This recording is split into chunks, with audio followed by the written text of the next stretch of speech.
Good morning. 10 के दमदार trades में आपका स्वागत है। वीरू और मैं रहेंगे अगले आधे घंटे आपके साथ और बहुत कुछ है शो में लाइंड अप। टॉप कॉल्स के लिए हमारे साथ आशीष बहेती और राजेश सतपुते बने हुए हैं। उसके अलावा अमित सेठ और रुचित जैन भी जुड़ेंगे अपनी टॉप ट्रेड्स के साथ। कॉर्पोरेट स्कैन में सिग्नेचर ग्लोबल के फाउंडर और चेयरमैन प्रदीप अग्रवाल से होगी एक खास चर्चा। वहीं बिग मार्केट वॉइसेस में प्राइम सिक्योरिटीज़ के एमडी एन जयकुमार से मार्केट फंडामेंटल्स पर करेंगे खास बातचीत। लेकिन सबसे पहले नज़र डाल लेते हैं आज की मार्केट्स पर। मार्केट्स फ्लैट हैं एक ऑल टाइम हाई पर शुरुआत करने के बाद, लेकिन इंडिविजुअल स्टॉक में मोमेंटम बहुत शानदार है और टॉप गेनर अब है BHEL 10%। अब 10% की टेम्प्रेरी फ्रीज वो लगा चुका है BHEL का स्टॉक का और शानदार मोमेंटम यहाँ पर। उसके अलावा AB कैपिटल, बायोकॉन, ये कुछ और स्टॉक्स हैं जहाँ पर अच्छा मोमेंटम है। Tata communications, doctor Reddy's, IGL, ये कुछ स्टॉक्स हैं जहाँ पर इस समय आपको मोमेंटम अच्छा दिखाई देगा। डाउन साइड पर क्या है? Metal stocks, JSW steel, Tata steel, SAIL, NALCO, ये कुछ स्टॉक्स हैं जहाँ पर इस समय आपको थोड़ी सी डाउन साइड दिखाई देगी। वीरू जी हाँ, तो ये अब तक की अगर आप देखिए बाजार की छोटी सी स्कैनिंग थी और अब एक काम करते हैं, मेहमानों से कॉल देना शुरू करते हैं। हमारे साथ आशीष बहेती, राजेश सतपुते, फ्रेश पर्सपेक्टिव रुचित जैन और अमित सेठ लेकर हाजिर हुए हैं। आप सभी को नमस्कार, कार्यक्रम में स्वागत है आप सभी का। Amit ji, good morning. आपके दो ट्रेड्स इस वक्त के? Good morning Viren ji, good morning Anuj ji and good morning everybody in the panel. Viren ji, पहला स्टॉक रहेगा फार्मा से जाइडस लाइफ। जाइडस लाइफ का अगर हम स्ट्रक्चर देखें तो इसमें जो पुल बैक आया उसने एग्जैक्टली 10 डेमा पे रेस्ट लिया। सैटरडे के सत्र में एक डोजी कैंडल बनी थी और आज एक काफी स्ट्रॉन्ग बुलिश कैंडल यहाँ पे बन रही है। 940 के लगभग प्राइस है। स्टॉप लॉस लगभग रहेगा इसका 928 का और टारगेट्स रहेंगे 975 रुपए के। सेकेंड स्टॉक मेरा इस समय रहेगा टाटा पावर। टाटा पावर में जो एक पुल बैक और जो कंसोलिडेशन चल रहा था, मुझे लगता है ये कंप्लीट हो रहा है। जो इसका स्विंग रेजिस्टेंस लगभग 385 के आसपास था डब्ल्यू पैटर्न का, टाटा पावर आज उसको क्रॉस कर रहा है। अच्छा खासा कंसोलिडेशन हमने इसमें देखा पिछले 10 से 15 दिनों में, जिसमें स्टॉक ने अपना 370 375 का लेवल्स काफी अच्छे तरीके से होल्ड किया है और आज ये स्टॉक 10 डेमा के ऊपर ट्रेड कर रहा है, तो इसे बाय करें। 381 का स्टॉप लॉस रहेगा और टारगेट्स रहेंगे 395 एंड 400 के। ओके, चलिए तो ये इस समय अमित जी की pick. Ruchit, good morning. Ruchit, आपकी क्या पिक्स रहेंगी? जी very good morning to everyone. दो पिक से खरीदारी की साइड। पहली पिक का फार्मा स्पेस में से मेरी भी, जिसमें लुपिन में खरीदारी की सलाह है। सो आइडियली एक रिलेटिव आउट परफॉर्मर का कुछ समय से रहा है ये stock with in the pharma space. अब ये स्टॉक्स में जब भी करेक्शंस आ रहे हैं, सो टाइम वाइज करेक्शन रहते हैं और प्राइस वाइज कोई डिप नहीं मिलता है। जब मोमेंटम रीडिंग्स ओवरबॉट हो जाते हैं, कुछ दिनों का साइडवेज प्राइस एक्शन रहता है, फिर अपो रिज्यूम होता है। सो आई थिंक लास्ट एक दो हफ्ते से ये टाइम वाइज करेक्टिव फेज था और आज फिर से मोमेंटम रिज्यूम हुआ है। तो लुपिन में 1630 के स्टॉप लॉस के साथ खरीदारी करें, 1730 के अराउंड के टारगेट्स के लिए। और IGL मेरा सेकंड पिक रहेगा जहां पे खरीदारी की सलाह है। सो प्राइस वॉल्यूम एक्शन यहाँ पे स्ट्रॉन्ग है। लास्ट 3 ट्रेडिंग सेशन से ये स्टॉक एक कंसिस्टेंट अपमूव लोअर लेवल से दिखा रहा है। जो प्रीवियस स्विंग हाई है 460 के अराउंड, जहां पे गैप एरिया भी रिसेंटली फिल होता है, आई थिंक वो लेवल से स्टॉक ये मोमेंटम में टेस्ट करना चाहिए। तो करंट लेवल्स पे 437 के स्टॉप लॉस से खरीदारी करें 460 के अराउंड के टारगेट्स के लिए। ओके, दो ट्रेड्स आपके भी हो गए। यहाँ पे IGL भी 445 पे आपका बाय ट्रेड। आशीष बहेती जी, आपके दो ट्रेड्स इस वक्त के? जी वीरेन जी, पहला जो ट्रेड रहेगा वो है हिंद कॉपर में खरीदारी की सलाह रहेगी। जहां बाकी मेटल्स में एक प्रेशर देखने मिल रहा है, हिंद कॉपर में स्ट्रेंथ है अभी भी और हमें लग रहा है शायद ये अच्छा एक रिलेटिव स्ट्रेंथ इसमें बरकरार रहेगा। तो 303 के टारगेट के लिए इसमें खरीदारी की सलाह है। जो इसमें स्टॉप लॉस मेंटेन करना है वो 273 का एक एसएन मेंटेन करे। दूसरा जो स्टॉक हमें अच्छा लग रहा है वो है ग्रैन्यूल्स का। पूरे फार्मा में अच्छा बाइंग इंटरेस्ट कंटिन्यूसली बना हुआ है। ग्रैन्यूल्स पिछले करीब करीब 19 फरवरी के बाद का जो रेंज है उसे कंसोलिडेशन था, उसका आज ब्रेकआउट दे रहा है। तो 487 के टारगेट के लिए इसमें खरीदारी की सलाह है। जो स्टॉप लॉस मेंटेन करना है ग्रैन्यूल्स में वो 460 का एक एसएल मेंटेन करें। ओके, चलिए अब राजेश जी के पास चलते हैं। राजेश जी, क्या होंगी आपकी पिक्स? अनुज जी, देखिए जो फ्रेश पिक होगा वो रहेगा भारती पे। अगर आप इसका स्ट्रक्चर देखें तो यहाँ पे क्लियर ब्रेकआउट है और ब्रेकआउट के बाद का मूव जो है मुझे आज लगता है कि शुरू हो रहा है। 1150 पे ट्रेड हो रहा है तो 1138 का स्टॉप लॉस होगा और सामने टारगेट होगा 1175 से लेके 1180। So Bharti is a buy. Second buy call जो रहेगा वो रहेगा BPCL पे। 630 के आसपास ये ट्रेड हो रहा है तो इसे बाय करें। स्टॉप लॉस रहेगा 622 का, टारगेट रहेगा 650। ओके, चलिए BPCL यहाँ पर अच्छा मोमेंटम। अब बात करते हैं आज सुबह जो हमने कुछ स्टॉक से न्यूज़ डिस्कस की उसमें से एक है सिग्नेचर ग्लोबल। देश में लग्जरी फ्लैट की डिमांड में काफ़ी तेज़ी है। सिग्नेचर ग्लोबल ने गुरुग्राम में अपनी लग्जरी हाउसिंग प्रोजेक्ट में 3600 करोड़ रुपए से ज़्यादा की रिकॉर्ड बिक्री की है। प्रोजेक्ट को इस तरह का तगड़ा रिस्पांस ऑफिशियल लॉन्च से पहले मिला है। इस पर बातचीत करते हैं। हमारे साथ हैं सिग्नेचर ग्लोबल के फाउंडर और chairman Pradeep Agarwal. Pradeep ji, good morning. कुछ ऑफिशियल लॉन्च के लिए बचा है या फिर ये पहले ही सब निपट गया मामला?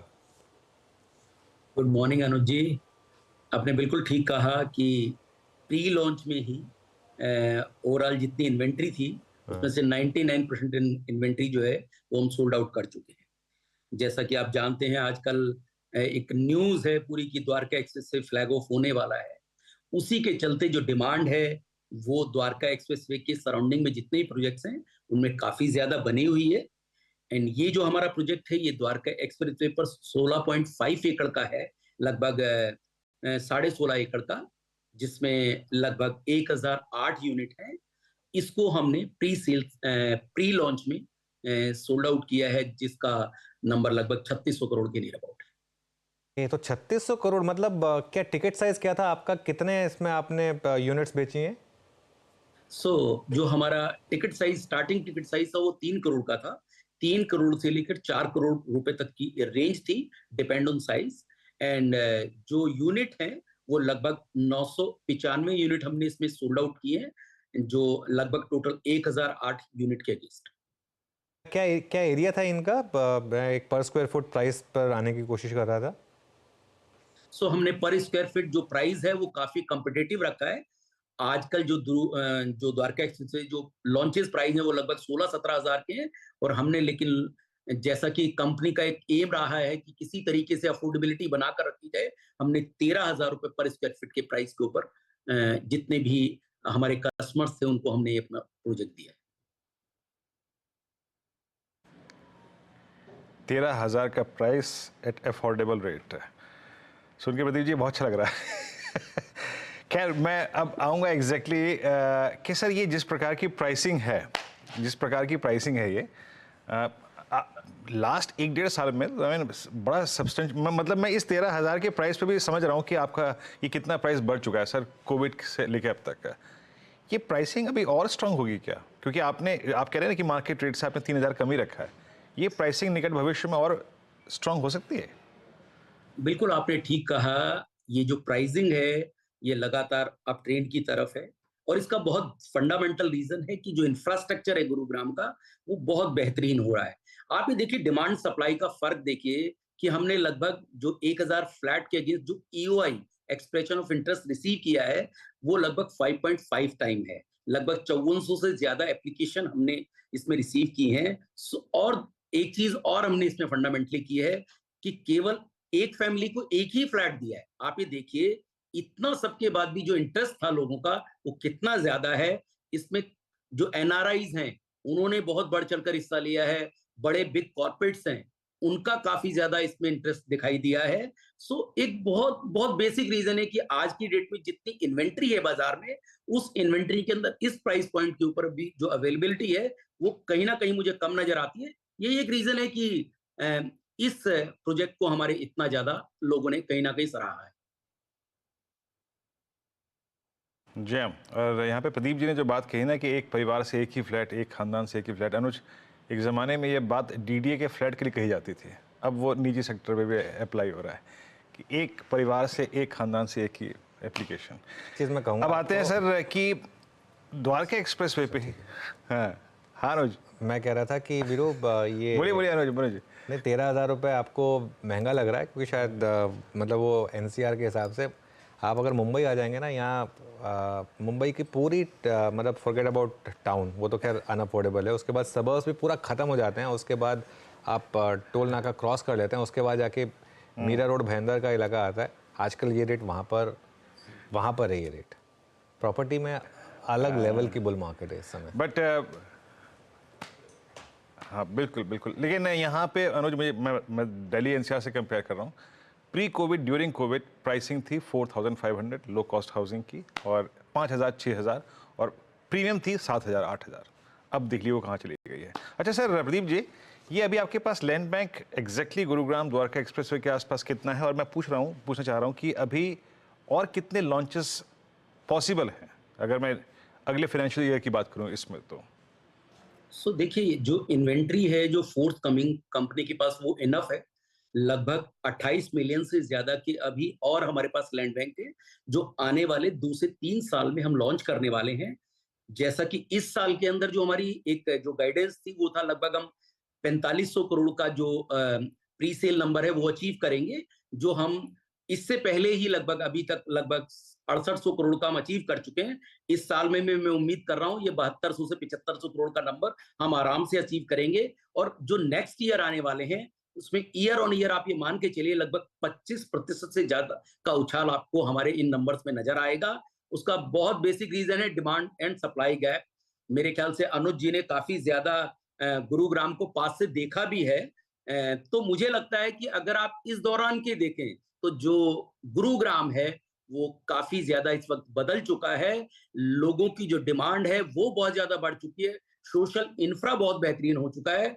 सो मुझे लगता है गुरुग्राम को शायद दोबारा से एक बार देखने की जरूरत है कि ये गुरुग्राम दिल्ली एनसीआर का वो पहले वाला गुरुग्राम नहीं है, टोटली बदल चुका है। नहीं, वो तो खैर मैं मानता हूँ, मेरी तो खैर पैदाइश गुरुग्राम में हुई थी और वो वाला जो गुड़गांव और आज का जो गुरुग्राम है उसमें बहुत फ़र्क है क्लियरली।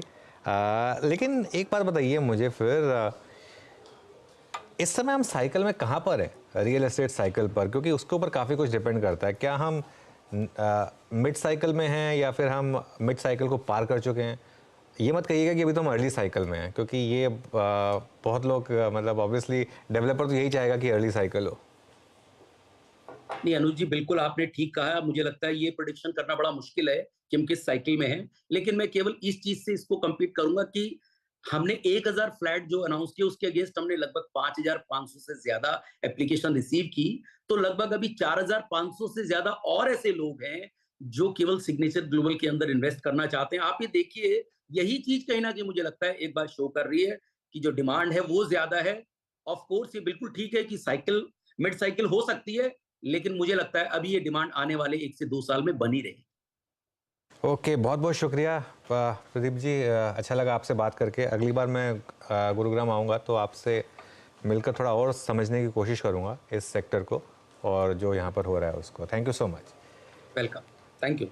चलिए अब मार्केट पर लौट आते हैं। हमारे साथ स्टूडियो में प्राइम सिक्योरिटीज़ के मैनेजिंग डायरेक्टर एन जय कुमार जुड़ गए हैं। कैपिटल मार्केट्स में कई दशकों का अनुभव रखने वाले एन जय कुमार इक्विटी रिसर्च और वेल्थ मैनेजमेंट में एक अथॉरिटी माने जाते हैं। जैसा मैं कह रहा था, कई मार्केट गुरु एन जय कुमार को अपना गुरु मानते हैं।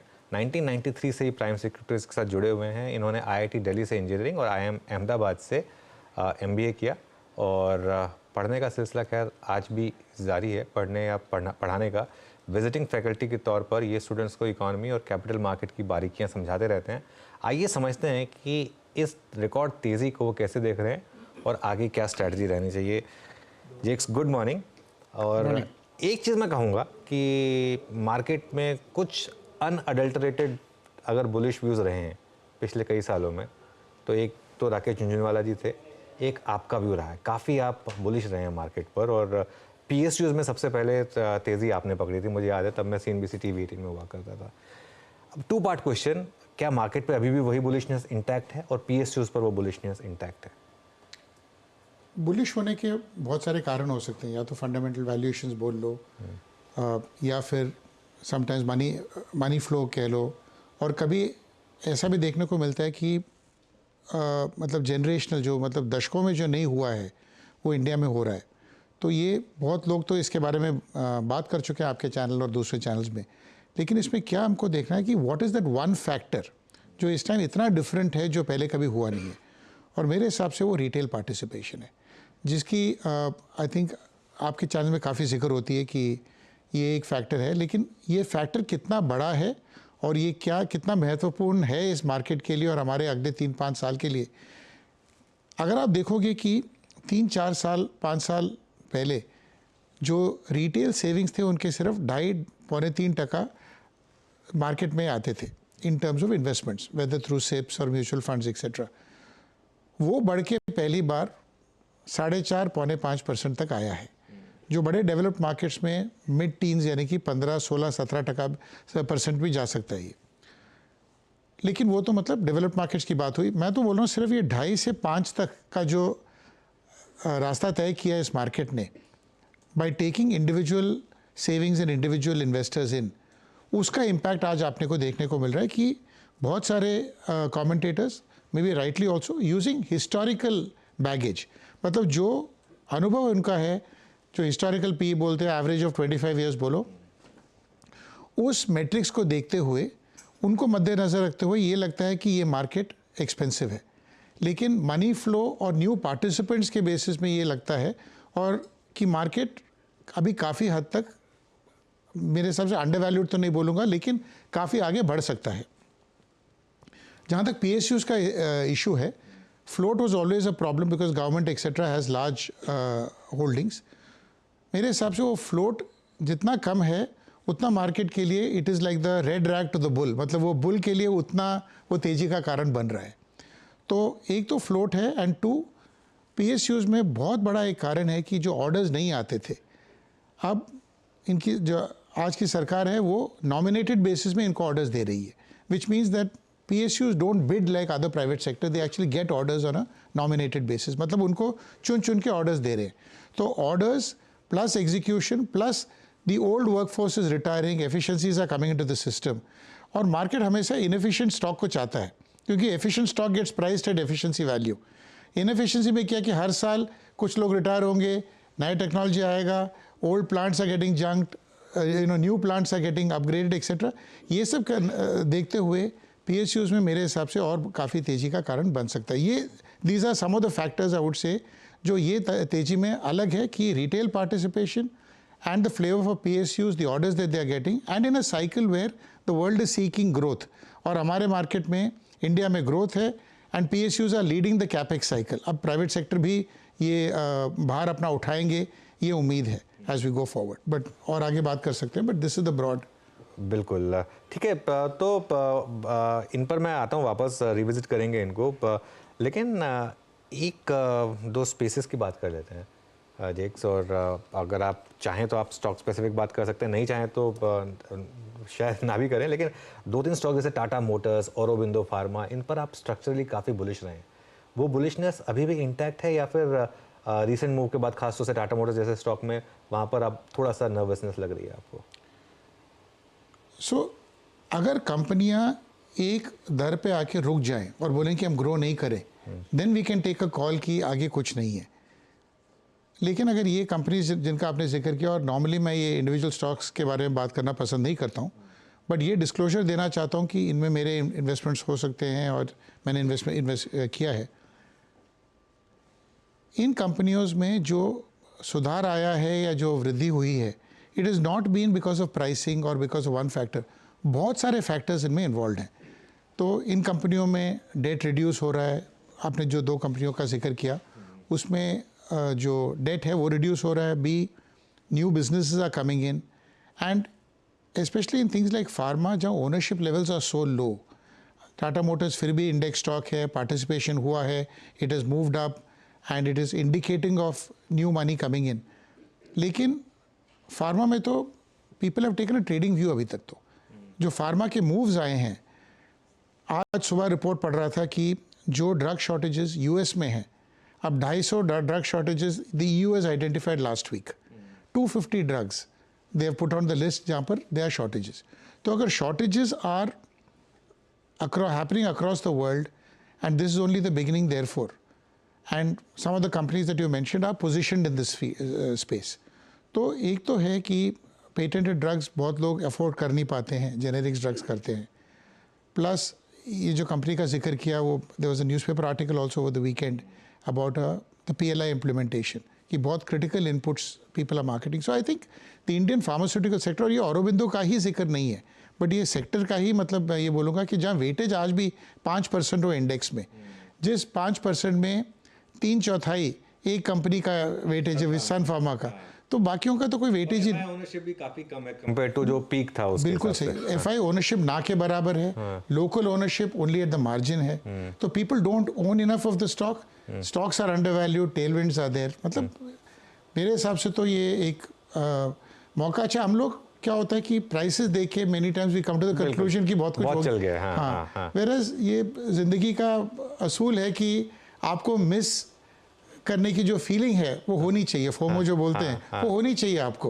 अगर मार्केट में if you are very comfortable पैसे नहीं बनते, but you have to be uncomfortable to make money. Exactly. अगर तुम ये बोलो कि मैंने तो आज XYZ 20 रुपए में ले लिया, मेरे को तो पता ही है 50 रुपए होने वाला है, तो होएगा नहीं वो।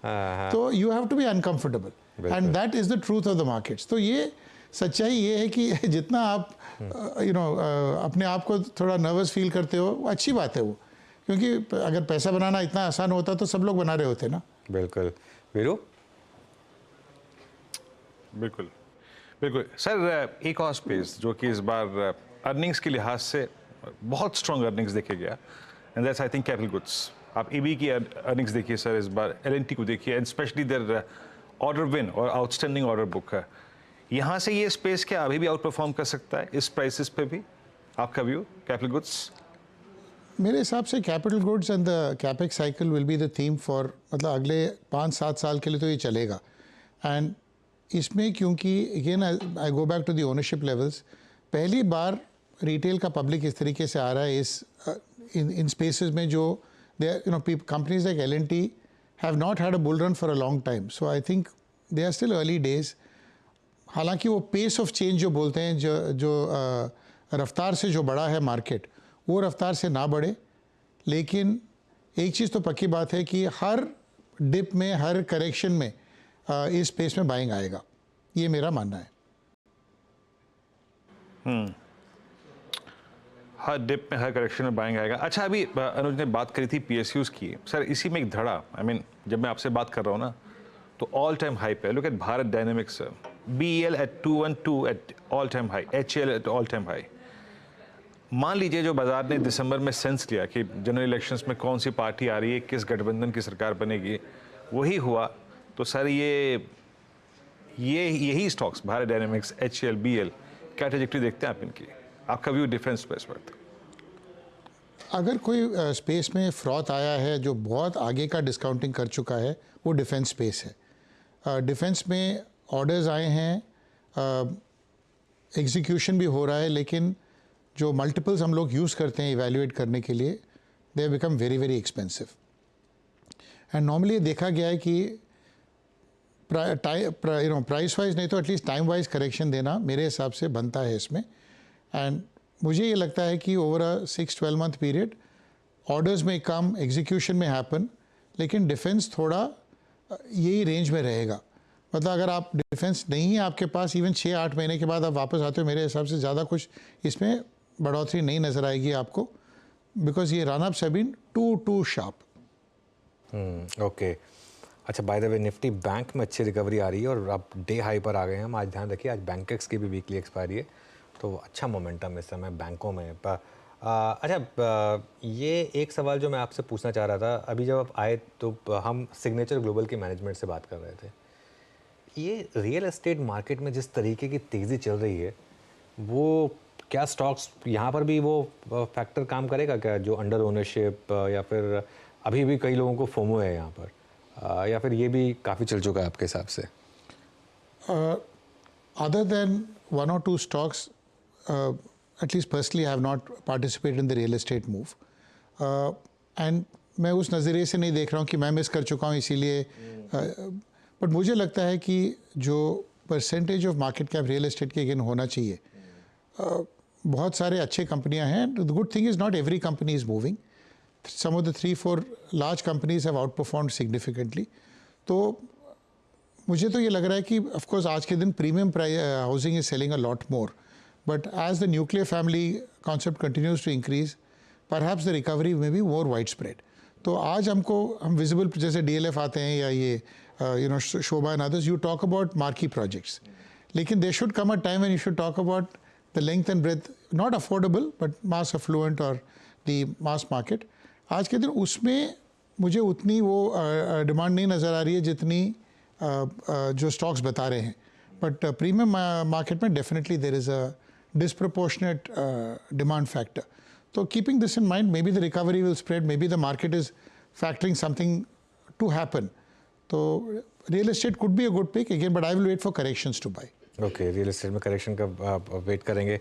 बैंक्स ने काफ़ी अंडर परफॉर्म किया, लेकिन कुछ साइंस आ रहे हैं यहाँ पर कि शायद अब वो अंडर परफॉर्मेंस खत्म हो। बैंकों पर आपका क्या व्यू रहेगा, और अगर कोई पर्टिकुलर सब सेक्टर विद इन बैंक्स आपको पसंद आई हो? Think small private sector banks, मुझे कंसोलिडेशन का थीम बहुत स्ट्रांग नज़र आता है, और मुझे लग रहा है कि small private sector banks, and some of them are quoting very close to book value, are the ones that are going to be really in fancy. They could give you good returns. The large private sector banks will be outperformers, but because they are already quoting at 2.5-3 times book, maybe the upside may be limited. Therefore, the gap that was there has been made up by the PSU banks. But some of the private sector banks are quoting even cheaper than PSU banks. So मुझे लग रहा है कि उस consolidation space is a well-regulated space, well-governed space. मुझे लग रहा है कि small private sector banks को we should focus on those. Okay, अच्छा, एक आखिरी सवाल, परहैप्स कोई और स्पेस जो अभी अनटच रही हो, जहाँ पर आपको इंटरेस्टिंग आइडियाज़ नज़र आ रहे हो? So I think I can tell you one space जहाँ consolidation होगा, जो NBFCs और fintech space है, बहुत ज़्यादा बिखरी हुई है। There are too many players.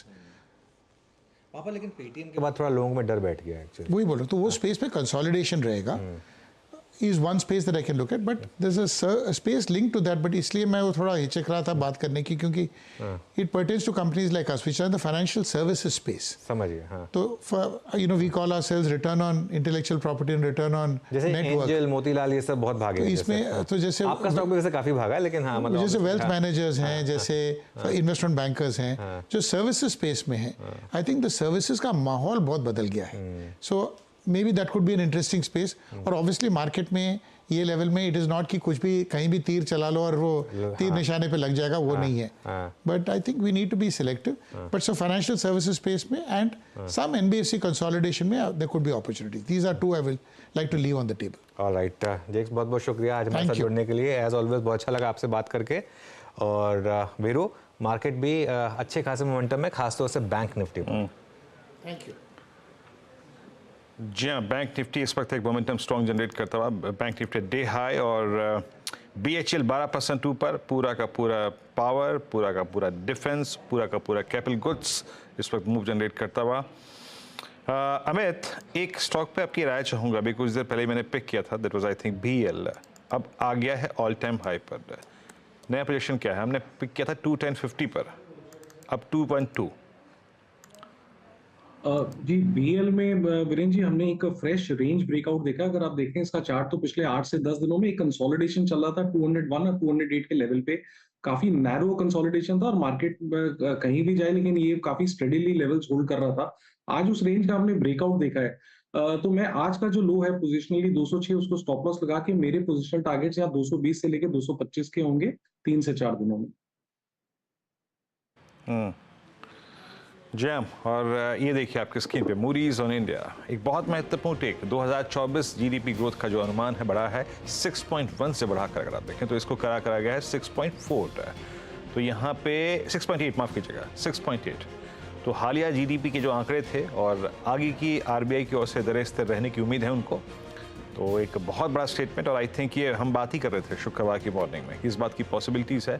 पर एज ऑफ नाउ मूडीज ने, अगर आप देखें, इस पर अपना टेक दिया है, और 2024 के जीडीपी जो अनुमान था उसको 6.1 से बढ़ाकर 6.8। आई थिंक इसका एक इम्पैक्ट, हालांकि देखिए हम इसको प्ले कर चुके हैं, बट आई थिंक इसका एक बहुत ही बड़ा स्ट्रॉन्ग इम्पैक्ट पड़ेगा। Look at Nifty as of now, आपकी स्क्रीन पर हम डे हाई पर हैं, और साथ ही साथ अब हम ऑल टाइम हाई पर आ गए हैं। एक बार आपकी स्क्रीन पे बैंक निफ्टी लेके आइएगा। Bank Nifty at 47,474। याद रखिएगा, सबसे महत्वपूर्ण, कठिन और स्ट्रॉन्ग जो ट्रेजेक्ट्री है, मतलब हरल के रूप में, वो है 47,500, कि वही हमारा ब्रेकडाउन पॉइंट है जब HDFC के नंबर्स आए थे। अब हम ऑलमोस्ट उसको स्ट्राइक करते हुए, लेकिन नीरज जी मेरे साथ मौजूद हैं, मेरे वरिष्ठ सहयोगी। नीरज जी, ये लीजिए, मूडीज ने अपनी सहमति जाहिर कर दी। FY24 6.8 करना ही था। जब सरप्राइज 8.4% का होता है, और हम लोग RBI को भी बीट कर देते हैं, तो फिर मूडीज को तो चेंज करना ही पड़ेगा। अभी और करेंगे एक आध बार वो अभी तो बहुत कम किया उन्होंने। तो लेकिन मुझे लगता है कि ये एक बहुत बड़ा मूव है और आधे % या हैं। 1/4% जीडीपी के अपग्रेड का मतलब होता है मार्केट में बड़ी तेज़ी, और यहाँ तो आधा 1-1.5% की राइज हो रही है। तो इस तरीके की तेज़ी मार्केट में स्वाभाविक है, बननी चाहिए मुझे लगता है। तो आज तो कितना है 22,420, क्या सॉलिड रैली है। चलो जल्दी हम लोग कितना 23,000 कब तक पहुंच जाएगा ये? चलने दीजिए, चल रहा है, इसमें क्या नजर लगानी। पर आज हमारे गांव का जलवायु नीरज जी, आप मानते हैं कि नहीं मानते हैं? BHEL 12% न मानने का कोई सवाल ही नहीं है। अब तो क्या ज़बरदस्त तेज़ी है BHEL में। तो हर्षदा की नानी का भी मामला हो गया है, उस शहर का भी जलवा है। हाँ